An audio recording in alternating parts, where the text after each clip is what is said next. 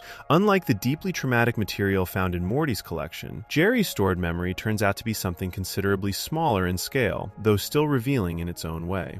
This detail confirms that Rick's system of memory removal extends beyond just his relationship with Morty, suggesting a broader pattern of managing uncomfortable or unwanted experiences across the entire family, one that Summer appears to understand and monitor far more closely than anyone else realizes. Taken together, this episode paints a picture of Summer as someone functioning almost like an unseen manager, operating quietly behind the more visible chaos of Rick and Morty's adventures. While the two of them experience trauma, forget it, and then experience it all over again in an endless cycle the show frames as genuinely troubling once examined closely, Summer exists as the one member of the family aware enough of the full picture to step in when that cycle threatens to end in permanent tragedy. Her presence in this specific moment carries far more weight than her usual role in the show might suggest, revealing a level of trust Rick places in her that he rarely extends to anyone else in the family, even as he continues treating her with the same casual dismissiveness he shows almost everyone around him. Before we move on, if you're enjoying this analysis, please consider subscribing. It helps the channel tremendously. This same box of forgotten memories that appeared briefly in Jerry's hands during the closing moments of this episode hints at something the show has never fully explored, a hidden history involving exactly how much Jerry himself has quietly forgotten over the years, and just how much more troubling that forgotten material might actually turn out to be. Section 10. Every piece of this puzzle connects into one timeline. Summer has spent years quietly managing crisis after crisis for a family that barely notices how much she actually holds together. Looking back across everything covered so far, a similar pattern starts to emerge on a much larger scale, one running underneath nearly every confirmed fact this show has ever revealed about Rick himself. 9 separate pieces of information, each one confirmed directly through the show rather than left as simple guesswork, actually connect into a single continuous story once placed in the correct order. The story begins decades before Rick ever meets the version of Morty the audience has followed from the very first episode. In a dimension called C137, Rick lives an ordinary life with a wife named Diane and a young daughter, also named Beth. Another version of Rick, one who had already discovered how to travel between dimensions long before anyone else, arrives at Rick's garage one day and offers to share this technology with him directly. Rick turns the offer down, telling this other Rick that a life spent jumping endlessly between different realities sounds like a lonely, hollow way to live. Shortly after this refusal, that same Rick retaliates by sending a bomb through a portal directly into Rick's home, killing Diane and young Beth in the resulting explosion. This single event sets everything else in motion. Rick survives the bombing, but loses the two people who mattered most to him. Rather than immediately swearing revenge, the show later confirms that Rick first receives medical treatment for his injuries and spends some time recovering alone before deciding what to do next. Eventually, driven by grief and by a need for some kind of purpose, he finishes building a working portal gun on his own, using this new technology to search across the multiverse for the Rick responsible for his family's death. This other Rick, eventually given the name Rick Prime, once the show settles on how to refer to him consistently, becomes the target of a hunt that stretches across years and countless different dimensions. During this hunt, the show confirms that Rick fell into serious alcoholism and deep depression, unable to catch the one man he was actually looking for, despite killing numerous other Ricks along the way whenever he mistakenly believed he had found his target. Eventually, worn down by years of failure, Rick gave up the direct chase and instead agreed to help build something larger, joining forces with other Ricks from across the multiverse to construct a massive, shared city that would eventually become known as the Citadel. This decision also led to the creation of a barrier separating an enormous but still limited section of the multiverse from the rest of infinite reality, a barrier the show later names the Central Finite Curve. According to information revealed directly by Evil Morty years later, this barrier existed specifically to guarantee that every Rick trapped inside it would never have to encounter a version of himself who was clearly smarter or more capable. Every threat, every dangerous enemy, and every seemingly impossible situation faced throughout the entire show happened inside this carefully sealed off pocket of the multiverse, one built by Rick himself alongside other Ricks as a way of protecting a fragile sense of superiority that would otherwise be threatened by the true scale of the wider multiverse beyond it. After helping establish this system, Rick made one more significant choice directly connected to his ongoing hunt for Rick Prime. He traveled to the exact dimension where Rick Prime originally came from, reasoning that this location gave him the best possible chance of eventually crossing paths with his target again if Rick Prime ever chose to return home. Settling into this dimension meant living alongside a version of Beth who had grown up there, a woman who shared his daughter's name and, over time, became someone Rick grew genuinely attached to, despite constantly claiming throughout the show that family and attachment mean nothing to him. This is the exact family the entire show follows from its very first episode, meaning that Rick's presence in Morty, Summer, Beth, and Jerry's lives was never simply random chance. Every single adventure shown across the entire series exists because Rick specifically sought out this particular dimension decades earlier, hoping it might eventually lead him back to the man responsible for killing his original family. While living in this dimension, Rick's grief clearly never fully resolved, something confirmed directly through a separate piece of information revealed in a later season. Long before settling down with this new family, Rick had returned briefly to his original home dimension, the same C-137 where Diane and young Beth died, and made a disturbing decision regarding the people still living there. Using his advanced understanding of science, he trapped the entire dimension inside an endlessly repeating time loop, forcing every remaining resident to relive the exact day of the bombing over and over again, their minds resetting constantly while their bodies continued aging normally in the background. Alongside this, he built an artificial recreation of Diane's voice, using it to torment himself by keeping a version of her presence just barely out of reach at all times. Only decades later, following the chaos and destruction caused by evil Morty's escape from the Central Finite Curve, does Rick finally return to this original dimension and choose to end the time loop, releasing everyone trapped inside it from their decades-long nightmare. This act carries genuine mercy alongside genuine guilt, finally allowing residents who had aged for years while mentally experiencing only a single repeating day to move forward, which, for many of them, meant simply being allowed to die naturally after being denied that release for so long. Speaking honestly to the artificial version of Diane he created, Rick admits, alone and without any audience, that he has grown to genuinely care about the new family he eventually settled down with, contradicting everything he usually claims about attachment meaning nothing to him. This same period of grief and unresolved pain connects directly to another confirmed moment revealed earlier in the show's timeline, chronologically speaking,